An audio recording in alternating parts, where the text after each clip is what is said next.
What up, what up, what up, New York Giant Nation? It's your boy, MacDaGiantsFan. And I'm hopping on here for the first time doing my first live stream. I wasn't planning on actually doing any live streams until the season started, but I was a little bit inspired by none other than the Philadelphia Eagle community.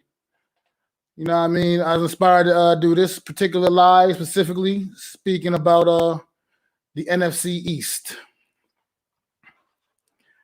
And this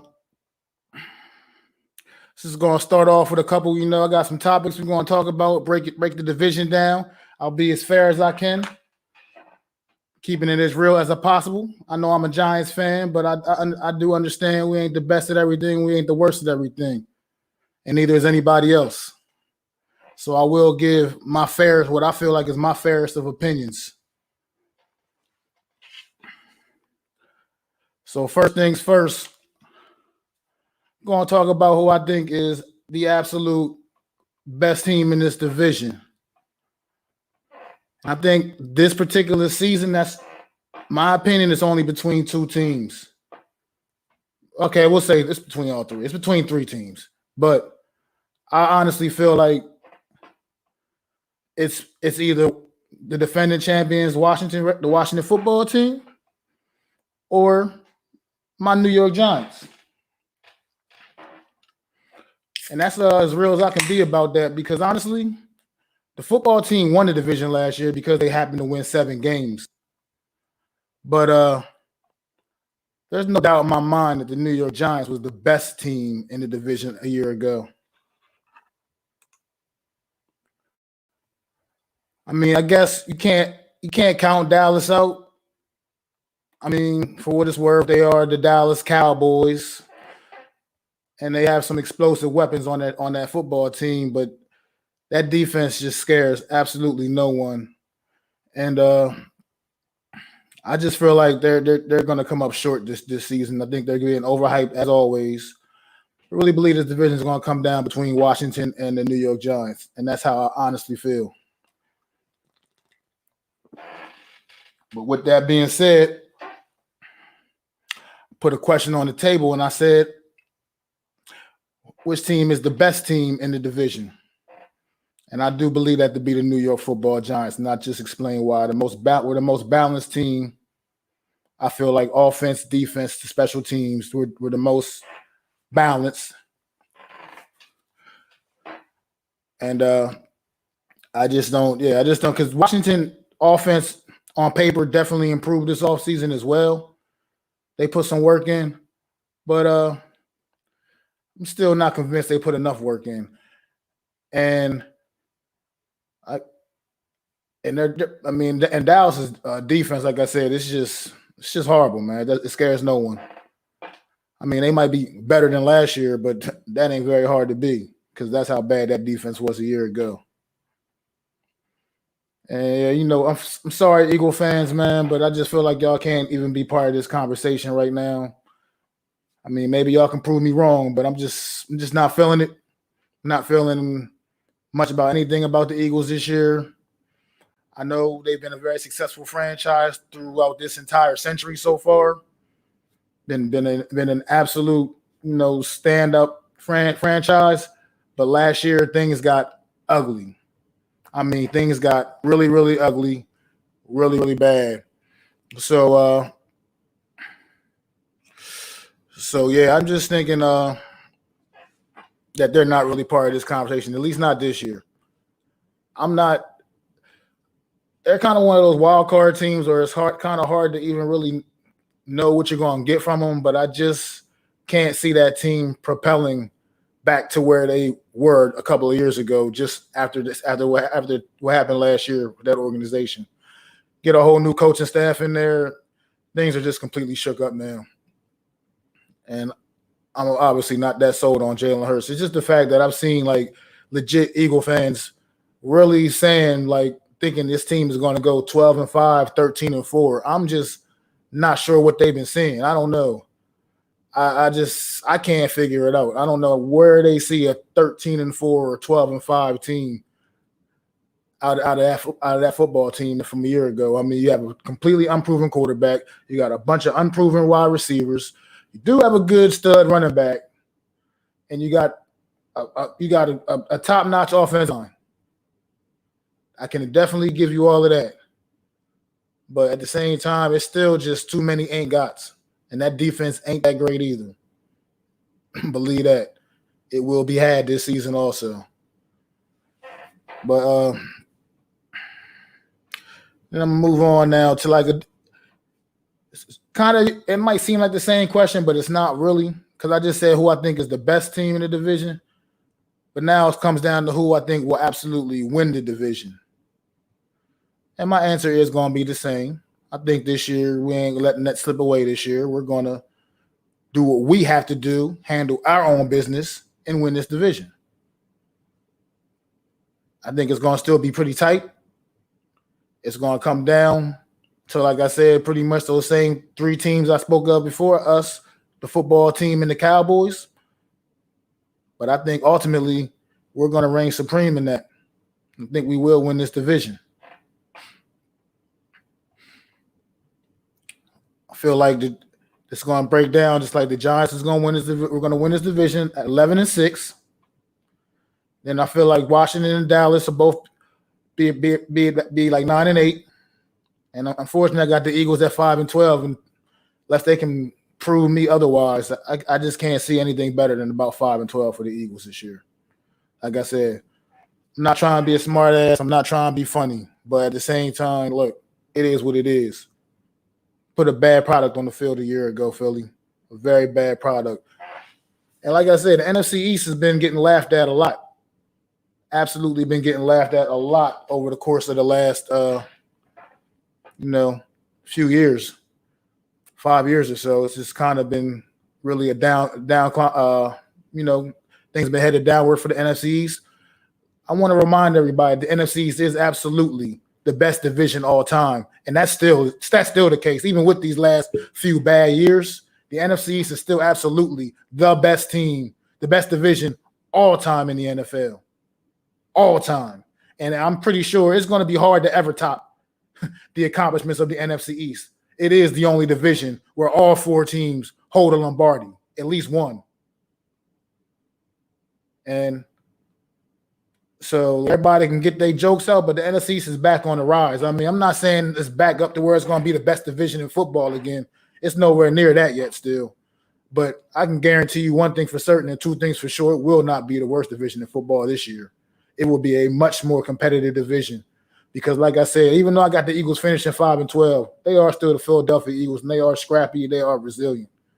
So this division is back on the upswing. And in a few more years, we will be back to the top of the mountain as being the absolute best division in all of sports.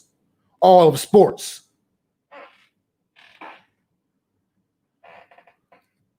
So now we move on to a different category. The figure. Which team in this division has the best offense? And that's obviously a pretty easy answer. That's without question the Dallas Cowboys. You can't really make a case for any of the other three teams in any kind of way. Is 100% the Dallas Cowboys. I'd say the Giants are maybe a distant second, a pretty distant second, honestly, if I'm keeping it all the way real. And Washington is kind of right in the mix, right behind the Giants and the Eagles. They're all kind of jumping up together. To be honest, I feel like they're all, to me, close. They're pretty all. The Eagles, Giants, and football team are pretty close on equal playing ground when it comes to the offense in this division. The Cowboys, to be honest, are on a whole different level. You can't deny that. That's just facts. But get to like the best defense in this division, man. Now we got a little something to talk about, man. Because now it's easy to just say Washington. I get it. But I feel like the Giants is getting no respect like Rodney Dangerfield, man. No respect, man. Because we was a top 10 defense last year as well. And had the potential to straight up legit be a top 5 defense this year.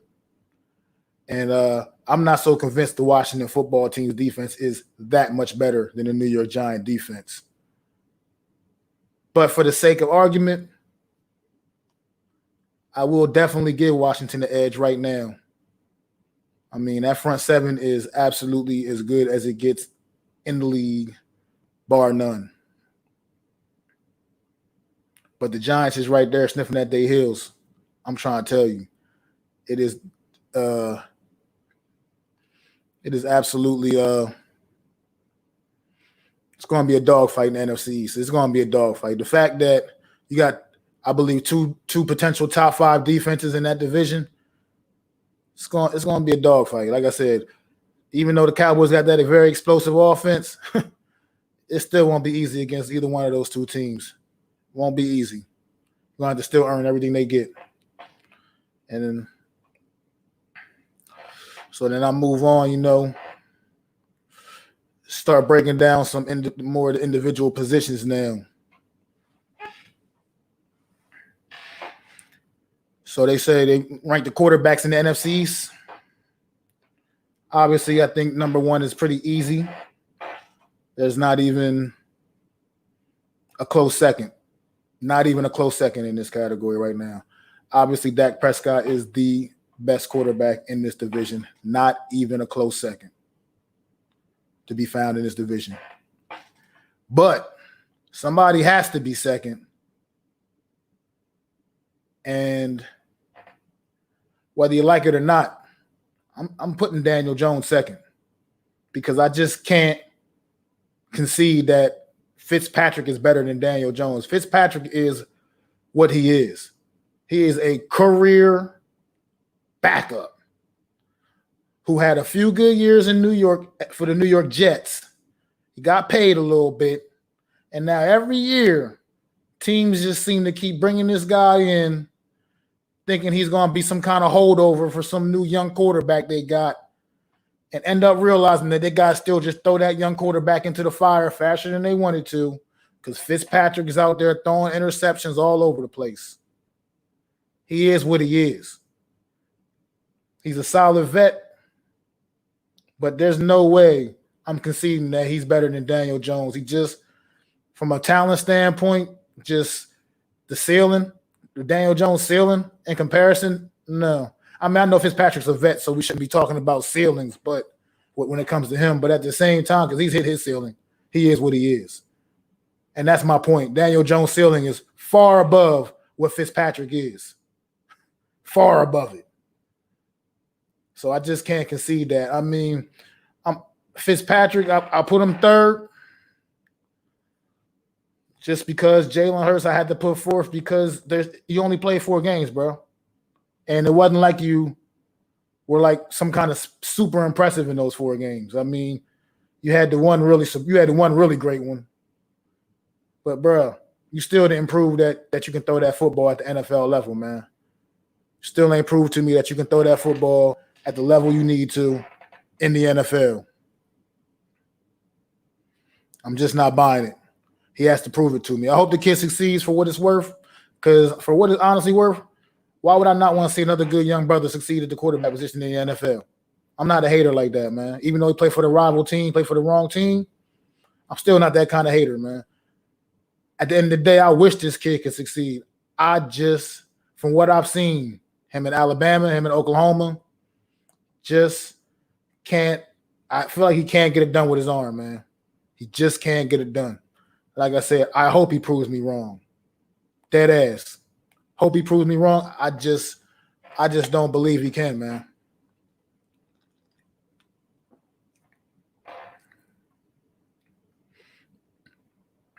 So let's move on to the running backs, man. And when I rank these running backs, I'm talking about number 1 on the depth chart. I'm not talking about all the little whoever's behind the backups and the other depth you have. I'm not talking about the whole positional group on your team. Speaking of number 1 on the depth chart. And so a running back, I guess I don't think I'm wrong to say the top running back in the division is Saquon Barkley, man. I think he has seized that from Zeke. But Zeke is still obviously number 2, though, obviously. But I just can't. I think Barkley is just absolutely just flat out better now. Even though he missed all of last season, he's a superior. He's just a superior running back, I feel like. I mean, Zeke is nice, but I think Barkley's basically like an upgrade to Zeke. It's an upgraded version of Zeke. He can do everything Zeke can do, and I think he can do it better. But like I said, Zeke is definitely number 2 still in this division. He's definitely the second best back, the starting running back in this division still. But don't sleep on Miles Sanders in Philly, man. Even though he played for the Eagles, I like that cat. Like him a lot. I like the way he plays, like the way he runs, like his vision. And honestly, he can play. He plays at a level where he could potentially be the best back in this division when it's all said and done. Honestly, if he can stay healthy, I mean, I can't hate on the kid, man. My only knock against him is he plays for the Eagles. But I definitely won't shy away from him when it comes to the fantasy drafts, man. I won't be shying away from him. And then Antonio Gibson, man, he's a pretty explosive young player, man, but he hasn't reached the level of these other 3 guys yet. He didn't. I mean, it's only year 2 for him, so sky's the limit for Antonio Gibson. I mean, he's a good, solid young running back, exciting player to watch for the Washington football team. But don't think he's done quite enough yet to be above any of these other guys at all. So yeah, I got that Barkley, Zeke, Miles Sanders, and Antonio Gibson is how I rank these running backs, the starting running backs in this division. And I don't think I'm out of line to say that because I'm going to have to just reiterate that because I know some people like to think, you picking a New York Giant player because you like the Giants. No, I'm picking it because I believe he's the best running back in the division. And I think most people would agree with me on that. I mean, I know it's going to be people that still believe it's Zeke. And you know what? Sure, it's fine. That's a fair argument. It's not far-fetched to say that. I'm not going to sit there and get mad if you believe Zeke is better than Saquon Barkley. I just feel like the majority of people will lean more in my direction on that one. Straight up how I feel about it. So we can move on to the wide receivers, man. And these wide receivers, this one might be a little controversial. Because this is one of those ones that could go a lot of different ways. But this is how I see it. I feel like the best number 1 wide receiver in this division, in my personal opinion, is that man down in Washington that goes by Scary Terry. Because you don't get a nickname like Scary unless you a bad motherfucker. And that's what he is. He's a bad motherfucker who's played with shitty quarterbacks so far throughout his early young career. Shitty quarterback play at best. I mean, that's at best. So he's got a slight upgrade with Fitzpatrick this season. And I think Scary Terry is going to light up the NFC East, man. He's going to light it up. The whole damn league, honestly. I think he's poised for a huge season. And I do believe he is the best wide receiver in this division. That's my personal opinion. I know there's going to be a lot of people that probably would not agree with that. But it's my show. It's my opinion. That's what I said. Amari Cooper, I got coming up next, man. He's not flashy. He's not a fancy guy, you know what I mean? He just goes about his business. He's about his work. And he gets it done. He gets it done. And that's all I can say about Amari Cooper, man. He gets it. He gets the job done. He is effective. Whether you like it or don't like it, he's effective. So, and by the way, for all the people out there that don't understand, he is the Cowboys' number 1. Sorry, it's not. They got a lot of great wide receivers. Obviously, they got a 3-headed monster, basically.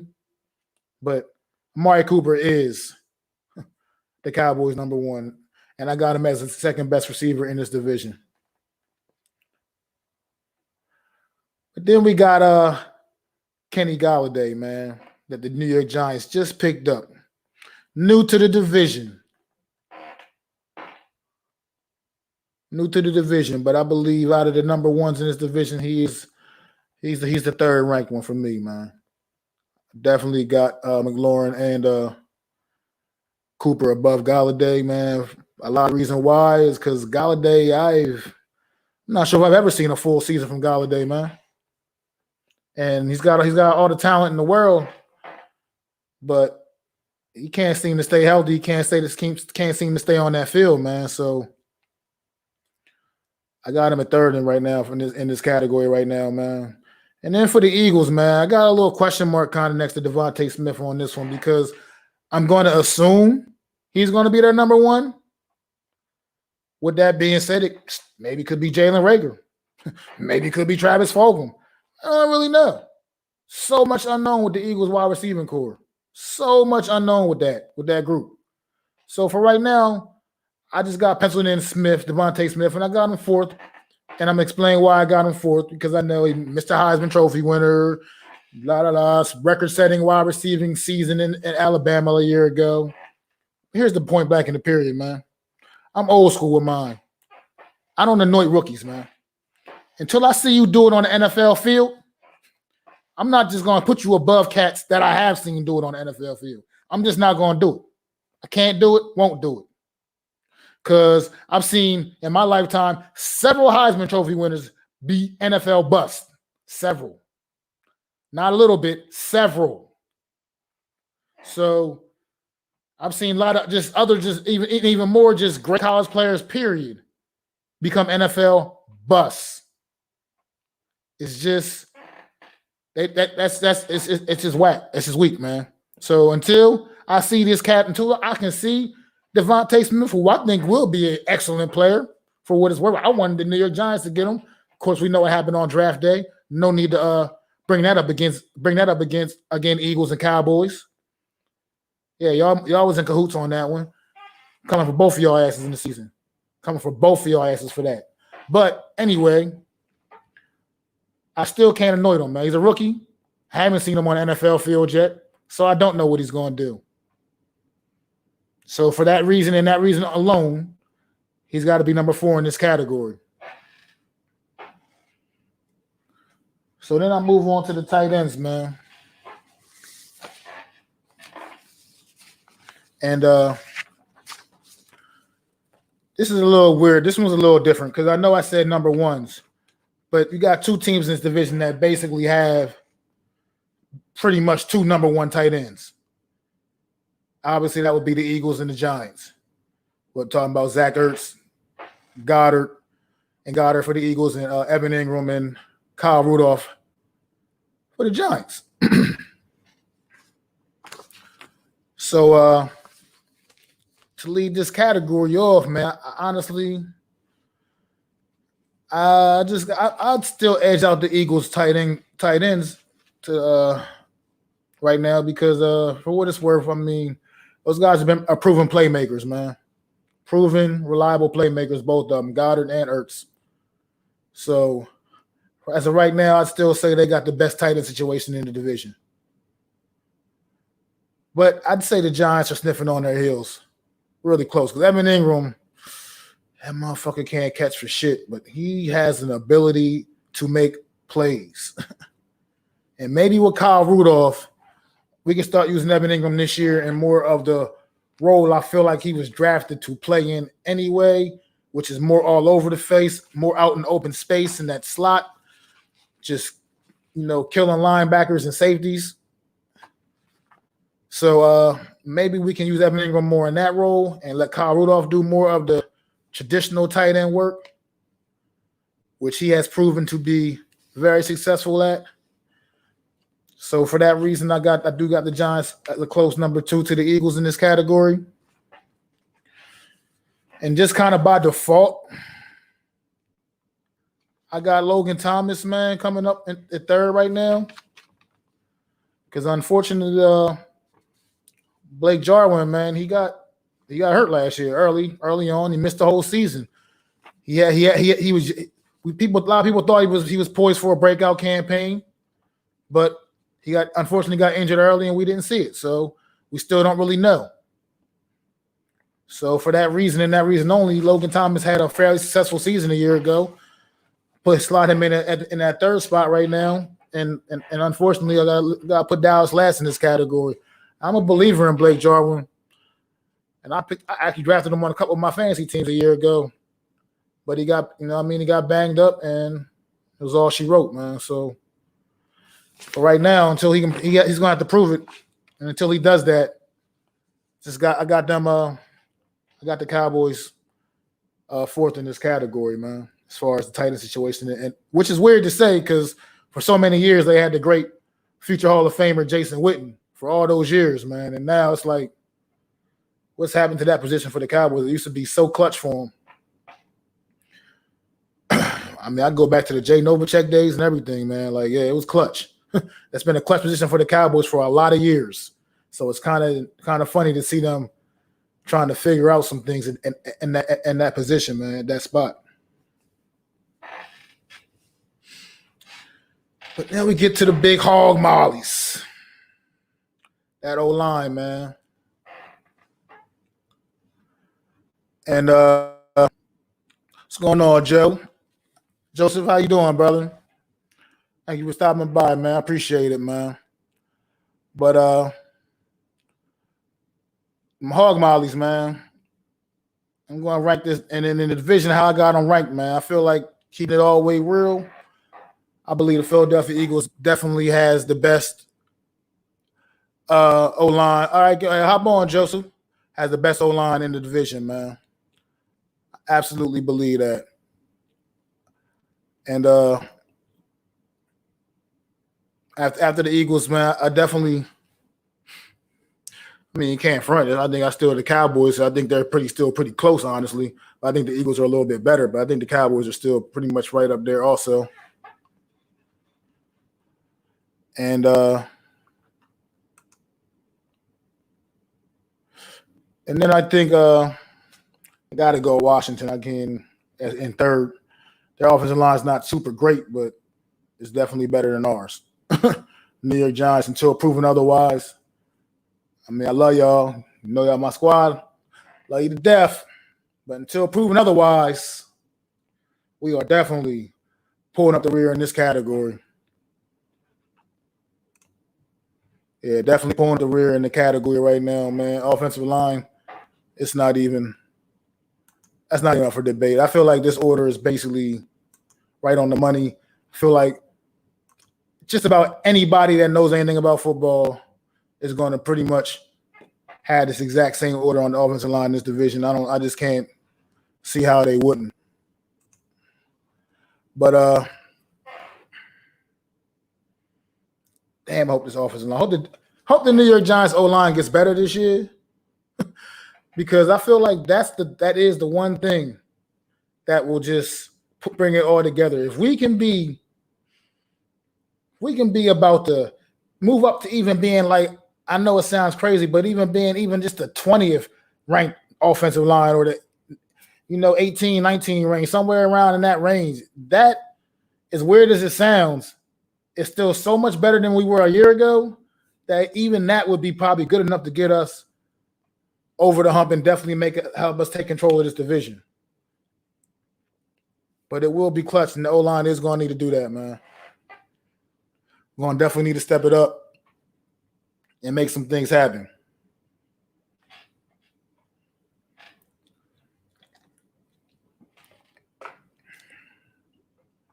Well, that was the offensive side of football, man. And just a little recap real quick. As far as the best quarterback, I feel like Dak is definitely the best quarterback. As far as the best running back, I feel like Saquon Barkley is definitely the best running back in this division. Best wide receiver, like I said, it might be a little controversial, but I feel like that is absolutely scary. Terry McLaurin. Best tight end, give it to the Eagles on that one. Ertz and Goddard combo, I feel like it's probably slightly better than the Giants combination. And then the best O-line also, once again, got to get that to the Eagles, man. That's the one place. That's the one spot on that football team that I know they're solid at.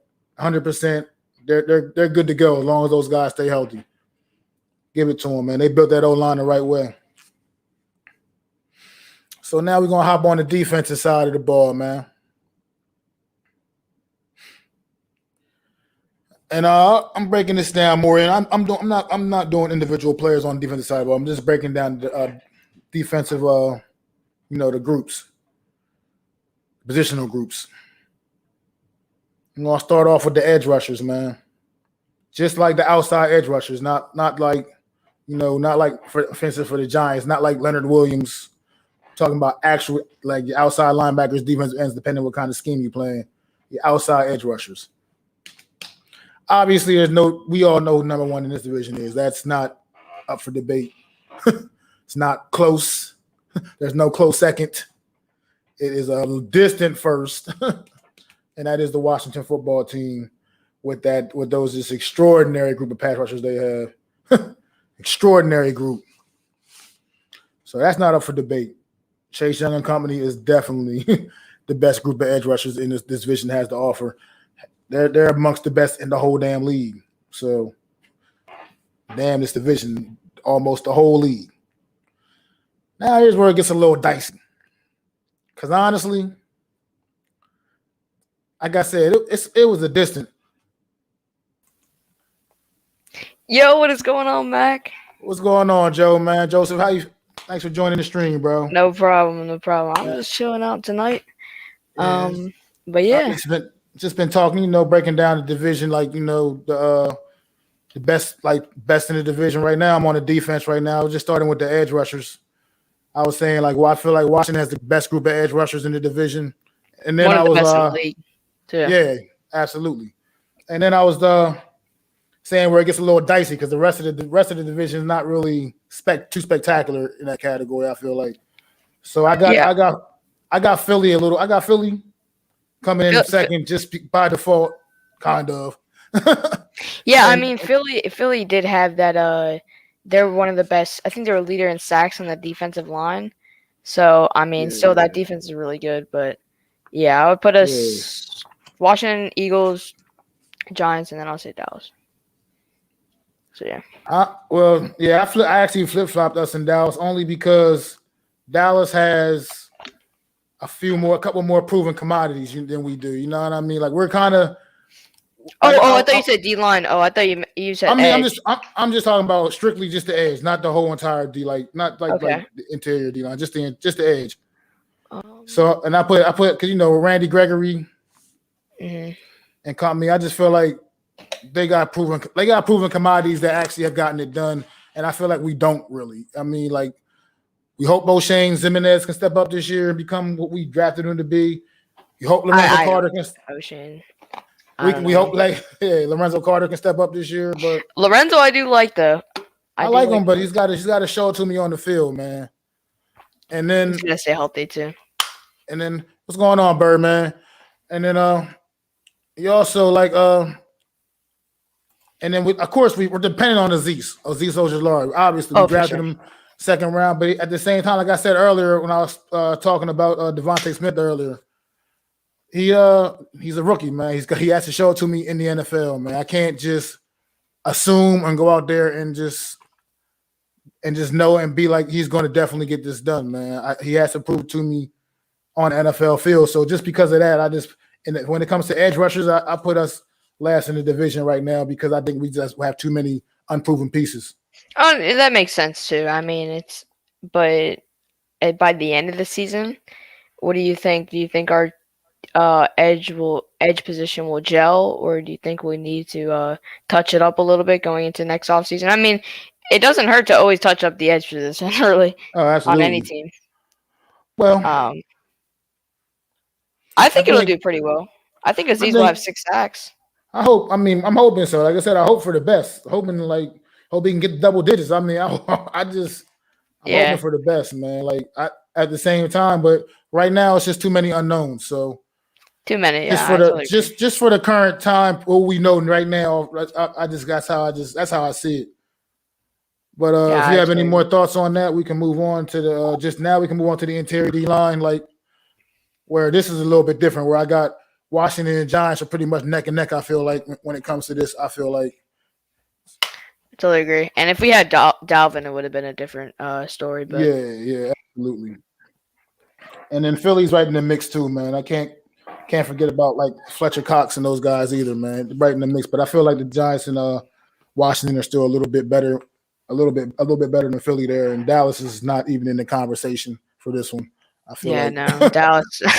Dallas is interesting. I mean, especially their defense, but yeah. so. That's just how I see that. What do you think about linebackers? Did you get to That's what linebackers yet? I was getting ready to move to the linebackers, and I was honestly this is another tough one for me, but I kind of I like Dallas's linebackers on paper, man. I like their linebackers on paper probably the most out of everybody else in this division. I totally agree Washington, as well. yeah, Washington. Probably Washington next, and then us. Probably pretty close to Washington, but I feel like just our whole division's linebackers aren't the greatest. yeah, it's not impressive at all, and not overall impressive. We got a couple names, but not as far as full units. And the Eagles unit, I don't even know where to start with that. I don't even know who these masked men are, man. I don't even know who these guys are. I had to literally look at their depth chart to see who these people were, and I still like looking at their names. I still don't even know who they are. I think they picked someone up in free agency though, but I mean it's still Philadelphia's linebackers, which isn't great. But yeah, it's bad, man. They're pretty. It's really bad. It's really bad over there in Philly. Secondary is going to be interesting. Well, secondary, yeah. I think secondary. I think we most can agree that the Giants had the best secondary in the division, man. I agree as well. Yeah, I don't think that's up for much debate. Yeah, it's kind of obvious. Yeah, and then I got Washington coming in second there too, man. Because they made some Washington's upgrades. solid though. I really like Cameron Curl, even though it was a late pick. He's still a beast. Yeah, they made some upgrades. And then they got William Jackson. Yeah. And then, I mean, it kind of flipped a coin between Eagles and Dallas, but at the same time, I think the Eagles might be a slightly bit better back end. Yeah, I would definitely say Philly is at the third spot because Darius Slay, play Slay. Pretty much what my logic was on that, bro. Pretty much my same logic. Like I just think he alone makes their secondary better than the Eagles. I mean, it's still Darius Slay. I mean, even though he's not really a good fit for Philly, he's not a good. Yeah, that's what I just said. It's still Philly's. I can't even say anything. But got it, Dolores. I just did. But I think we got the best kicker. I wasn't really even want to talk about kickers. I wasn't talking about all of that. But I know. But we'll move on. We can talk about the coaches a little bit, man. I would put honestly Ron Rivera over Joe Judge. Absolutely.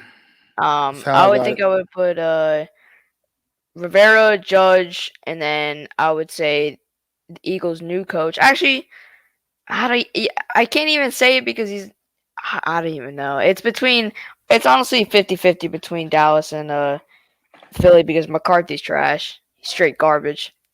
So yeah. He is, but just because he's been around for a little while, I did for right now rank him above Sirianni. Because once again, this is the first year head coach. A lot of unknown. And he has experience with like playoffs wise and stuff. So yeah, so it's just a lot of unknowns. So with him, but at the same time, I can't stand McCarthy. I think McCarthy stinks. And that's a good way to put it. Yeah, I think he absolutely stinks. And I just honestly, I do want to almost say Sirianni's above him, but at the same time, it's just at least you still know what you got in McCarthy, as opposed to you don't have no idea. It's like last year was Joe Judge's first year. Nobody knew that was what he was doing was going to work until it did. So yeah. What was I about to say? It's kind of like I mean I was actually happy that Judge became from the Saban and Belichick tree, so that's somewhat of a connection to New York with the Belichick. But I mean it was still a huge unknown because he was a special teams coordinator. So yeah. Yeah. So That's when he first got hired. I remember I was at work and when I heard about it, I got like literally just pissed off right in the middle of the kitchen. I'm a cook. I work in the kitchen. I got like pissed, like hire some damn special teams coach. Why? Because I didn't know anything about Joe Judge, and I did. I'm not gonna lie. I formed an opinion without knowing, and then I saw that his opening press conference, man. Oh yeah, that was and nice. I was like, man, I wanted to suit up, bro. Like I was ready, man. Like, oh yeah, I totally agree. I think I was just watching ESPN, just chilling out, and I just hear it was actually on TV live. I was like, "Whoa, we just signed a special teams coordinator." I was like, "Ugh." But then when I did hear about that press conference and I watched it, I was like, "Whoa, this is Tom Coughlin!" Like, yeah, word. But yeah. So I was all about that, man. You do fantasy football, Joseph? This is my second year doing it. No, I think third year. So this year's gonna be my third year doing it because I'm younger, but still. Well, I mean, yeah, I get it. you got some knowledge of fantasy football and everything. I was gonna say, which team? Like, I mean, I think obviously the Cowboys have the biggest fantasy impact in this division as far as what they have on offense. I mean, they got I totally. They got 3 wide receivers, probably their tight end. I mean, CD would be a amazing flex. Yeah, oh my running back, quarterbacks, they're all going to be slam dunks to get drafted in any fantasy format, basically. So I would say the Cowboys 100% definitely got the biggest fantasy impact in this division, man. And I would say they have a top 10 offense as well. Oh, absolutely. Yeah. Absolutely. With those kind of weapons, for sure. But then I think the Giants probably would be next, man, because we got some. Tony wouldn't be. I mean, I wouldn't be surprised if he's not a bad fantasy pick. Like obviously later rounds, but I mean, he's gonna be our gadget player. He's not gonna be. I think we're gonna use him in the punt returns early this year because I mean, in college he was a punt returner. And I think we're gonna put him We're gonna put him everywhere. To be honest, I wouldn't be surprised if we even put him at running back one play. He compares himself to Alvin Kamara, so I'm cool with that. So yeah. I was thinking this is one of my bold prediction I was going to lay down, man, about Kadarius Toney this season. I think he's going to catch at least one touchdown. He's going to run for at least one touchdown, and he is going to pass for at least one touchdown. Ooh, okay. I think he is going to do at least. He's going to do that. He's going to pull that off this season. At least one of each this season. That sounds. I actually wouldn't be surprised if that happens because like I just said, he is a gadget player. I don't know. I mean, because Judge, he did have a lot of trick plays this year, especially against Dallas. One against the Buccaneers, which Golden Tate threw. I think it was to Gallman. I'm not sure, but Judge have tricks in his sleeve, so we'll see. I wouldn't be surprised if that happens. Yeah, we got the offensive weapons that can spread defenses out now. They're not going to be able to just stack the box up for Saquon, man. They can't do that anymore. No, or they will pay. They will pay for it. They will definitely pay. I totally agree. But I'm happy with our tight end position, Kyle Rudolph. So happy because we got an actual tight end that has hands. So, I mean, if Evan Ingram actually would catch the football, he'd be a top 5 tight end. If he could catch, he'd be a slam dunk to be a top 5 tight end if he could catch. What killed me about Evan Ingram is the fact that he'll drop the ones that hit him right in his hands, and he'll make the diving catches and the craziness, man. The one-handed, try to reach up with one hand and snag a ball. Now he'll make those catches, but he can't make the ones that hit him right in his hands. It's so I feel like he's like, oh, this is easy, and I'll just catch him, and he just drops it. So I don't know. He's got to get it together, but yeah. And I'm not. The Eagles got a few players too, man, that might make some noise in fantasy this year. I mean, Miles Sanders obviously is my Goddard too. Yeah, and Goddard. Yeah, Goddard. I mean, you can't totally count Zach Ertz out. And one of those receivers, at least one of their wide receivers, is probably going to make a little bit of noise. At least one. Smith? Just not sure which one. I'll put my money on Smith. I mean, most likely I would say Smith, but you're still never really too sure about that. That unit for the Eagles, like I was saying earlier before you jumped on, man. That whole unit is just I don't know. Like I don't know who's going to truly be number one. It's so Like, unproven, the whole team. To be honest, it's just they got it's a bunch of young receivers, man, and I'm just not sure. Just not sure how that's. Too.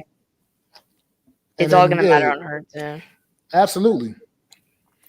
I mean, but that's the fact. Hurts will have, like I said, he'll have fantasy value because of his ability to use his legs and everything. That'll definitely boost his fantasy value up. Like I said, Miles Sanders. I'd say between Devontae Smith, Fulgham, and who's the other receiver, the one they drafted last year? I think a Whiteside. Oh no, not him. He may not make the team. Jalen Rager. Jalen Rager. And though between Rager, Fulgham, and Devontae Smith, I mean, I think at least one of those guys is going to have some kind of impact when we come down to fantasy football this season, man, for sure. Totally. And then Washington, that's the thing about Washington, man. Honestly, because I played fantasy football for a lot of years, bro. I mean, I'm almost like about 15 years in playing fantasy football. Bro. That's how old I am. That's crazy. You played fantasy football more than I've lived. So for Washington, man, honestly, realistically, the only players I even see being drafted is Antonio Gibson, Logan Thomas, and McLaurin and Curtis Samuel, maybe, and that should be about it. I don't see anybody else. Maybe Washington's defense, maybe. Yeah, I mean, their defense. Yeah, but I was just talking about because they're all. Okay, players. So I know their defense for sure is going to be the first defense off the board, probably. One of the first. I like the Rams defense, to be honest with you, and the Bucks. Yeah. Oh yeah, but I'm just they're definitely going to be up there too. But Washington, when it comes to fantasy, Washington's defense, man, the ability to get the sacks, create the turnovers, man, they're going to just be people are going to jump all over them when it's time to start drafting defenses in the fantasy drafts this year. Yeah, they're definitely a solid defense. But since you came on a little after I was already onto the defense, by the time if you wanted to go over anything else like the offensive stuff or the like divisional records. Earlier I was talking about breaking down what I think each team's record was going to be, who I thought was going to win the division. I don't know if you wanted to give me your thoughts on any of that. Yeah, I'll just give a quick rundown on it. So I think the Giants will be probably 9 to 11 wins. And then I would think Washington would probably be 9 to 11 wins as well. And then Dallas will probably be 7 to 9 wins. And Philly would be 6 to 8 wins.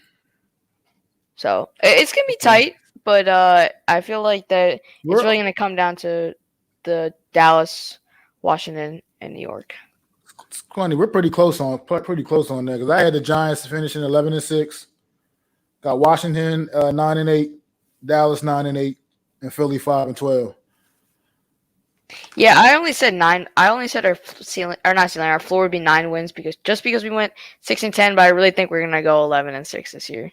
I really think we are. I think we're going to get 11 games. Because, I mean, even if we look at the schedule, I can easily tell you 11 games that we're going to win, Yeah. I mean, I feel you on that. I mean, like you said, we only win 6 games. So to go up to 11 wins would be a big, big improvement. And, but the thing is, I figured even though we won 6 games last year, we could have won 9. We could have easily won 9 games last year. Just if Saquon Barkley wasn't hurt. I mean, like I said, we lost a few games where it was clear if he was playing in those games. Keep in mind, we were 1 game away from making the playoffs with that squad, Exactly. So, I think we're going to – I think just because we did go 6-10 last year, I am going to say 9 to 11 wins. But as a Giants fan, we're going to win 11 games. Come on now.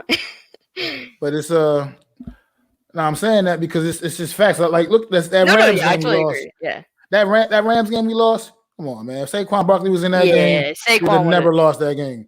We never lost that Coleman game. Run, that Coleman run that was like 30, 40 yards. If that was Saquon, he would have brought it to the house. Exactly. So that's another thing I was going to bring up. I mean, in the Seattle game, even though we won that game and Gallman had a great game, there was one play we were backed up on the goal line and Gallman broke out for like a 20-yard run or something like that. But that was Saquon. That would have been like a 95-yard touchdown run, bro. Yeah, my dad was He would like, have been gone. my dad kept saying Saquon's name because Gallman could have easily had touchdowns. Or not Gallman, Saquon easily could have touchdowns. So I was like, but I'm glad we got that win, though. I'm happy at least. Oh, absolutely. That was a big one. That was obviously our biggest one of the season. But yeah, I was saying that also because, like, I took the Tampa Bay game a year ago. I mean, Daniel Jones had his worst career. That was probably his worst career game. I would agree on that too. That's probably his worst game he had his 2 years career so far. And as bad as he played in that game, it still came down to the very last tick on the clock. Like, literally, we were right there in position to win that football game. Still at the end, it should have been a flag. It honestly should have. It should have been, but once again, Saquon Barkley, our best player, if he was in that game, everything would have played out differently in that game. I think we would have won that game. The first Eagles game on Monday night. It wasn't Evan Ingram. It wouldn't have came down to Evan Ingram having to make a catch to seal the game because Saquon Barkley would have been put that game away. Mm-hmm. And you know Saquon kills the Eagles. Those are just examples of those are just a few examples of games where he would have made such of a difference, man. Like, people are like talking about the Cowboys, how much better they're going to be because now they get their quarterback back because they get Dak back. The Cowboys were 1-3 with Dak last year. What was that? Or 1-3 or 1-4, whatever the record was before he got hurt. They were 1-3 with Dak. Yep. Yeah, 1-3. So they can't. What are you talking about? They were losing with Dak. He was. Yeah, they were losing. Yeah, they were losing football games. Yeah, and the fact that the Browns put like 40, 50 points on them is that's a problem for their defense. But yeah. What was I about to say also? I feel like if Saquon played like Saquon, the Steelers game could have been close. Oh, absolutely. That's my point when the difference Saquon Barkley makes. That's a good example. I'm glad you brought this up. Thank you for bringing this up, Joseph. Because in that game, that was actually one of Daniel Jones' best games of the season. I agree. It was absolutely one of his best games of the season. That kid, when they had with Saquon Barkley in the lineup, that Pittsburgh defense clearly made a conscious effort to say, we are not going to let Saquon Barkley beat us. We're not. They absolutely stopped them dead to rights. However, you know what I mean? However, Daniel Jones was lighting their asses up in the back end. He was just throwing the ball all over the place. And that also proves that if the defense is not going to be looked at Saquon the whole time going into next year, you know what I mean? So it's like we have now weapons to give it to, say, Galladay, Tony, Rudolph, Slayton. I mean, it's just going to be a great year. I mean, honestly.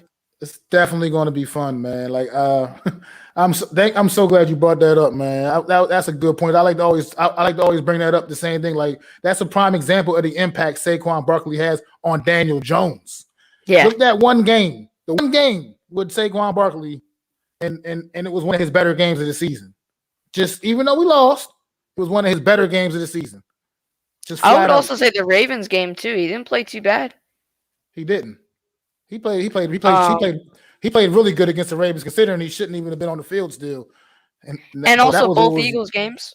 Both Eagles games he balled out. Played tremendous against the Eagles. What's another game he played well? He always plays good against Washington too.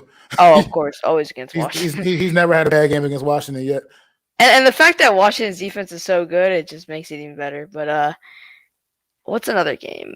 I know there's one more game in there. You could say the Bengals game.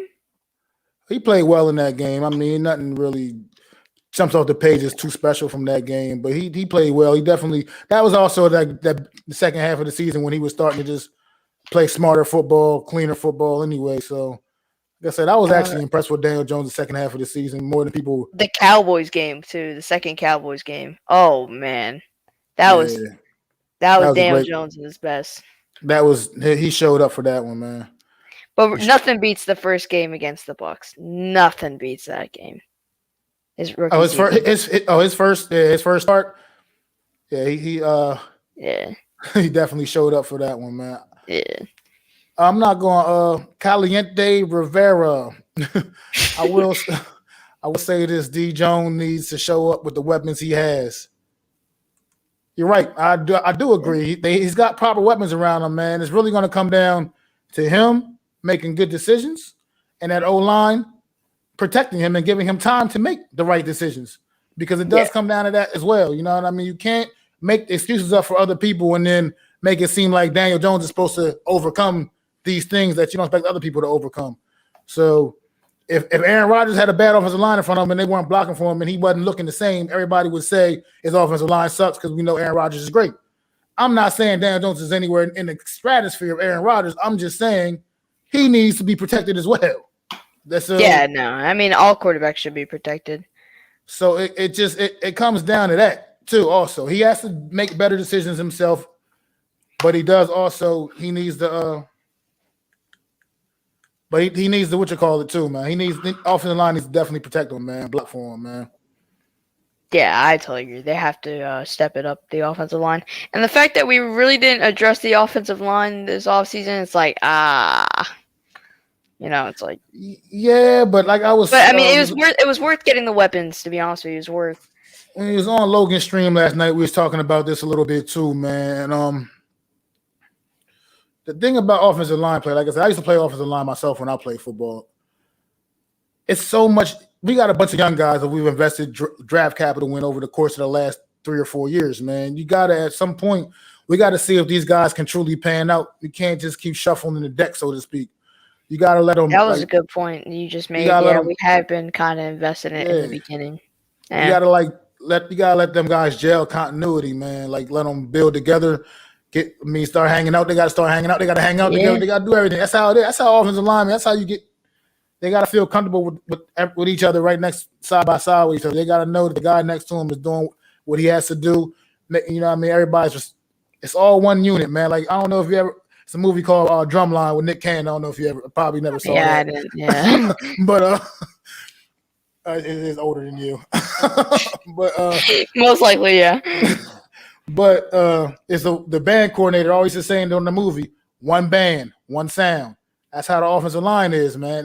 It's harmony, sweet music, man. Like, they got to play together, and you can't just keep pulling people out and mixing people up and thinking it's going to ever get good. You got to let the guys develop together, man. And I think this young offensive line, like I said, I mentioned it earlier too when I was talking about the offensive line. As bad as we were, if we can get up to even being like the 20th best offensive line, that is so much of an improvement for us. Oh my God, that would be amazing. That could be all we need to get us over the hump in this division, which is still, I think, a lot better, but still not great. So I think we won't be the worst division this year. I believe the AFC South will take care of that for us this year.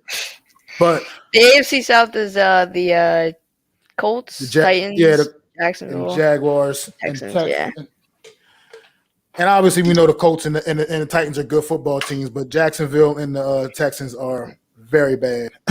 Yeah, I'm actually kind of interested what's going to happen. I'm actually going to go to a Jacksonville game, and so I'm going to go to the Tampa game this year. So the day before, I'm going to go see Jacksonville on Sunday. So it's kind of like a little double game or double weekend.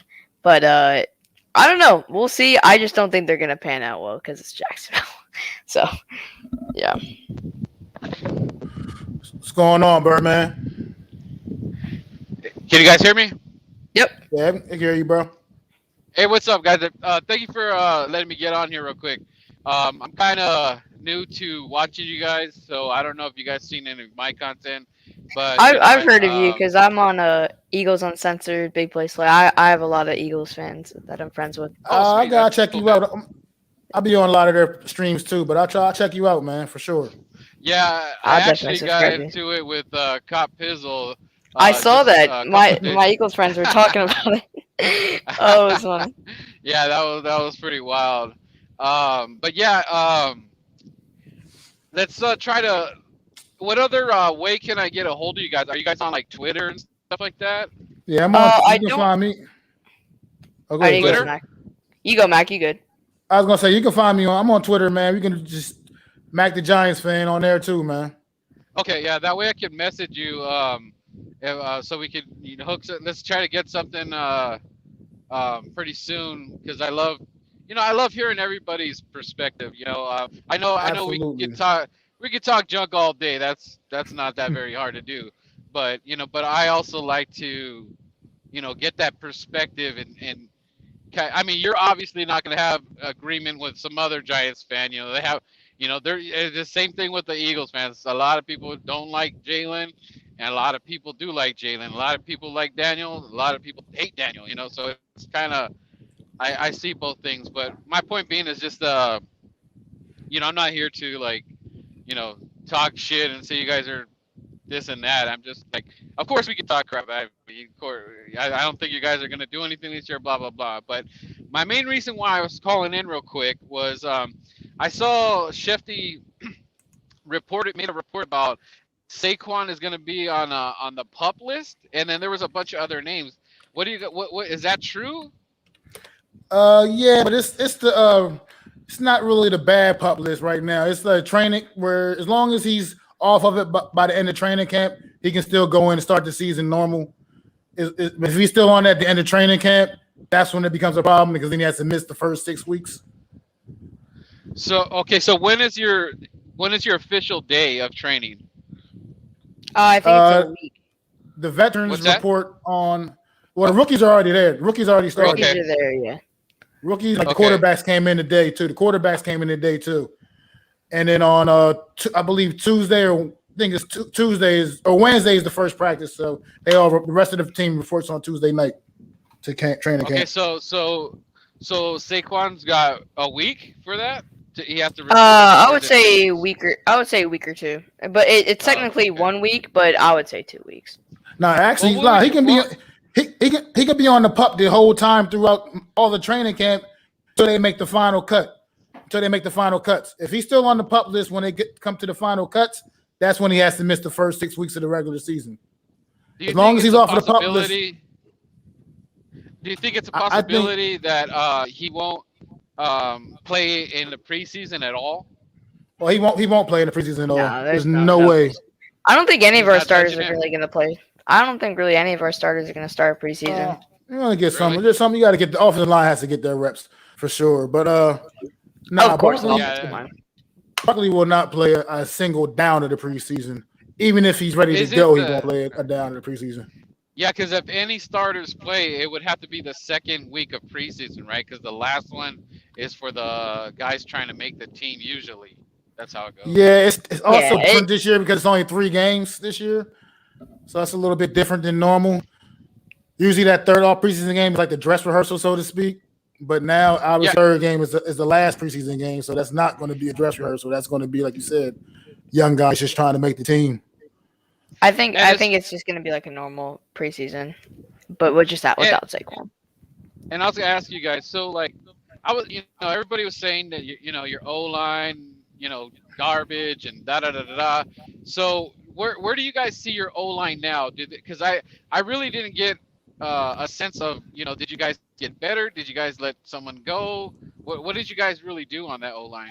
It stayed the same. We're just trying to make it gel. That's pretty much it. Yeah, Really? pretty So much like you just said.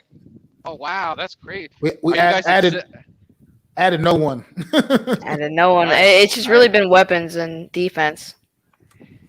Are you guys upset at that? Like they didn't. I am upset about it, but it's like I feel like we need weapons for Jones, and I feel like we need to touch up that edge position with Azeez Ojulari.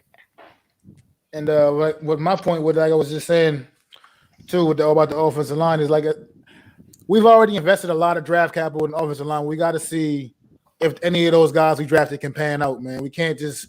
I mean, you want to keep drafting for depth and all that, but at the same time, over the last few years, Giants have spent a lot of draft capital on offensive linemen, man. And at some point, we got to see and find out if these guys are players. We can't just keep replacing them every year without really knowing. Did they get anybody in the draft for the O line? No, we didn't. We got undrafted free agent, but I mean that's nothing.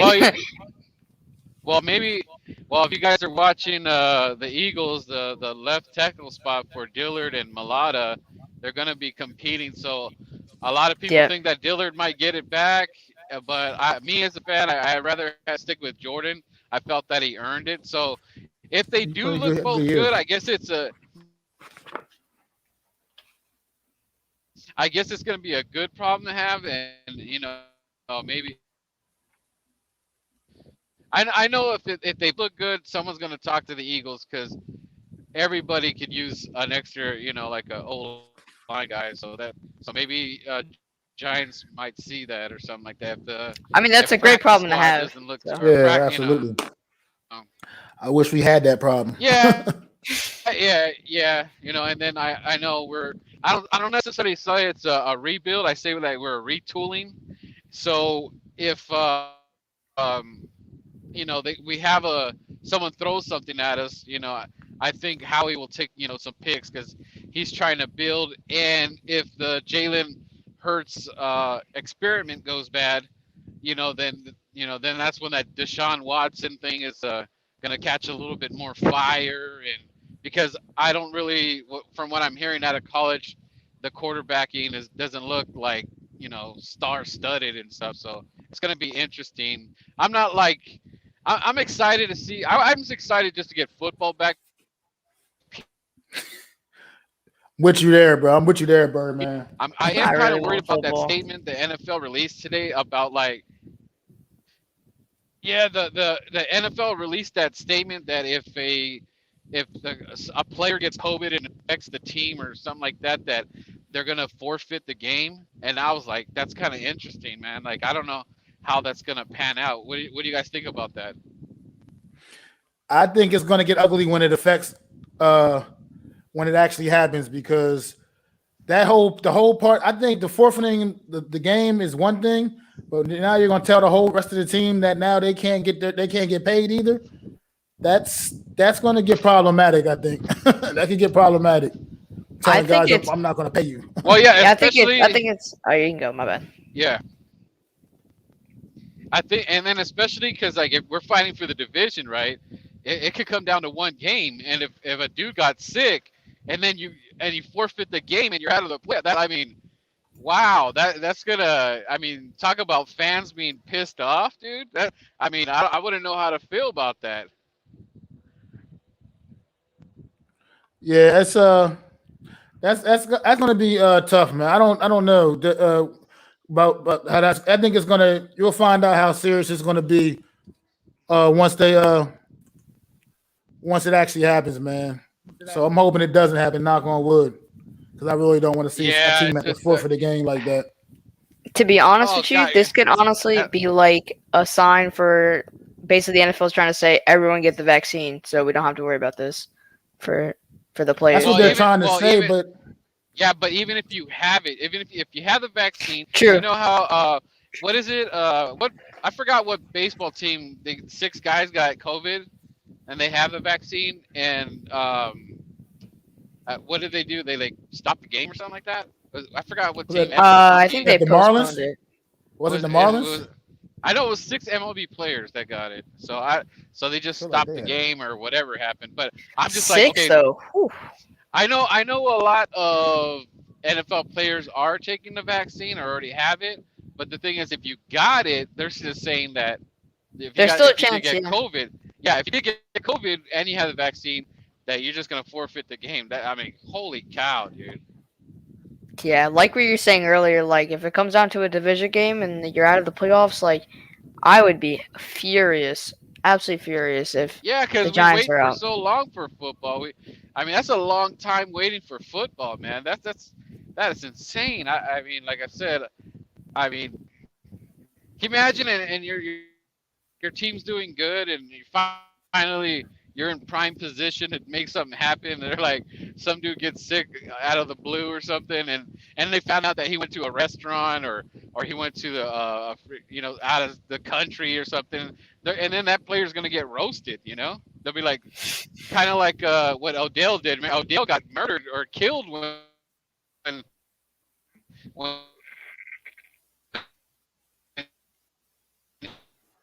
You still there, Birdman? they roasted him because Oh. they're like, well, you ain't focused on the dip. Can you hear me? Oh, no, we can hear you now. Yeah, it was just your Yeah, I lag can a hear little you bit. now. You good now? You good now? Okay. Yeah, I was just saying, like, when if these players go outside of football and they came back sick, these players are gonna get roasted. It's just one guy. You say Saquon goes somewhere, and then he's the one that contacted, but he was out of the state or something, and they're gonna roast him. I mean, I just said that name, but that it's gonna be Speaking of Saquon, problematic, dude. Speaking of Saquon, Mac, do you remember when Jones and Saquon went out to that bar and and the media was making it seem like so big? It was like just because two young guys hanging out at the bar. Yeah, and it was a private party too. The bar was rented out. I don't know. During was it COVID or something? During COVID? It was during. It was during the pandemic. It was after Saquon was injured and everything. So. Okay. But let me answer this question right quick. Let me answer this question real quick, Birdman. Up here. So how did you feel when the Eagles drafted Smith? I was pissed off. I'm gonna let you know. Anybody that knows me knew how high I was on Devontae Smith and how badly I wanted to see that young man have a New York Giants uniform on this season. So when once it got to our pick, it was getting up to our pick, and then the commissioner came up to the board and announced that there was a trade. I was furious to find out that it was the Eagles trading with the Cowboys of all things. In the division the too. Cowboys trading, switching picks. Yeah, so I was furious, and then it took the guy that I wanted. I was at to the point in the draft where I knew, okay, we're gonna get the Devontae Smith. It's actually getting ready to happen. We're gonna pull it off. And then they made that trade. And when they said the Eagles jumped up in front of us, I knew the Eagles were taking them because they could use a receiver. Right. Yeah, and Jerry, you know why Jerry Jones did that? He approved of that because he knows that you guys are improving, so he was scared about it. So he's like, well, I'm sure in hell not gonna let the Giants get Devontae. So what's a funny thing as well too. Oh, sorry, my bad. I didn't mean to interrupt. You're good. But so I feel like he wanted to dupe Washington and New York because I think Jerry knew that if Devontae wasn't there, we would have traded back with Chicago, and Chicago would have got a quarterback. But if the draft would have went it was supposed to be, and we got Smith, and you guys got who you guys wanted, the Patriots would have got Justin Fields, and then the Washington football team would have got Mac Jones. Do you guys know what I'm saying? Like, it kind of duped like everyone really. Go ahead. I was about to say I'm about to wrap up in about another 5 minutes or so. If y'all wanted to plug your channels or anything like that, feel free to go ahead and take the time to do that now. Okay, I'll go first. I'm at Birdman_951 on Facebook. Actually on Instagram too. So Instagram and Twitter, Birdman_951. Eagles content creator. I do collabs with. I just did the craziest collab with Cop Pizzle, but I'm down. I'm down to run with with anybody. Like I respect you guys. Because as content creators, this is a tough gig, man. Like being at the bottom. People throwing tomatoes and potatoes at us. Like there's no respect for the little guys, but I'm not all about that. But anyways, thank you for letting me get on and look to collab with you guys soon. I just subbed up to your channel. Thanks for coming on, man. I just subbed up to your channel. Yeah, so did I, brother. Yeah, I'll sub you back. I think I'm already subbed to you. What's your name? What the heck? Why am I forgetting? Oh, well, what do they call you? The average fan? Is that what you put? MacDaGiantsFan. MacDaGiantsFan. Okay, that's right. My bad. Yeah, I got to get used to those names, man. But anyway, I appreciate you letting me come on, man. Thank you guys. Thanks for coming, man. All right, see you guys. Bye. And by the way, real quick, Birdman, before you go, when the season actually starts, every Wednesday, man, I will be going live on my channel with an NFC East Roundup podcast, talking about all the NFC East action from the previous week, and we talk about the games upcoming. So please please feel free to jump on those when I start doing those too, man. You are definitely welcome.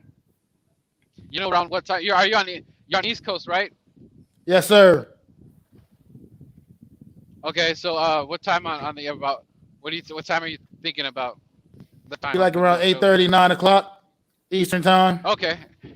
Yeah, I work nights, but I could do a quick call in, like just how I'm doing right now. All right, well, yeah, I'll be doing them every Wednesday. So if you ever have a time available, I'll be doing them every Wednesday, every week, all season, man. All right, I appreciate it, man. All right, brother. All right, take it easy. Take it easy, man. Have a good night. See you later. All right, bye. If you want to, Alrighty, so you want to plug my channel? All right, so everyone sub up to me. I mean, if you want, but I'm Balby Talks Giants. Most of you guys know me as Joseph Balby. But I made my own channel recently, and yeah, and I make Giants content. he makes Giants content, and he is the ultimate moderator. Don't forget it, Joseph Balby. I appreciate that. That's my guy right there, man. I appreciate Thank you for coming on, Joseph, man. This is my Yeah, first live stream I ever did, bro. So thanks Yeah, no for, problem. It coming was on. fun. It was fun, Help even me though I out, came in man. a little bit late, but it was fun though. Yeah, thanks for helping me out with that, man. Appreciate you, brother. Yeah, no problem. And y'all All know right. and all right, man. You have a good night too, brother. I'll see you in a little bit. All right, man. And as y'all know, I'm MacDaGiantsFan, man. You know where you can find me right here at MacDaGiantsFan, my channel on YouTube, on Twitter, on Facebook, on Instagram. I am MacDaGiantsFan everywhere, baby. All day, every day. So just sub up, hit them likes, ring that bell, subscribe. You know what I mean? Follow me. I'm going to be going hard all season long. Like I just said, every Wednesday during the regular season, I will be going live with the NFC East Real Deal Roundup podcast, talking everything NFC East, the action of prior week, talk about what's going on for the upcoming week. That's how it's going to be going down every Wednesday night on my channel. Live in living color, the Real Deal NFC East Roundup. Make sure y'all stop by, man. Make sure y'all stop by, come hang out, talk about it. Inviting all Eagle, Cowboy, Washington content creators. Please, the better, man. Get a good roundtable going every week, man. Let's do it, man. Let's take it all the way to the top. You all for listening. If you was feeling this, please take time to subscribe and smack them likes. Feel free to drop a comment and let me know what you think. Don't forget to ring that bell so you know when I'm dropping new content. It's your boy, MacDaGiantsFan. You can find me on Twitter, YouTube, and Facebook at MacDaGiantsFan. That's MacDa Giants Fan.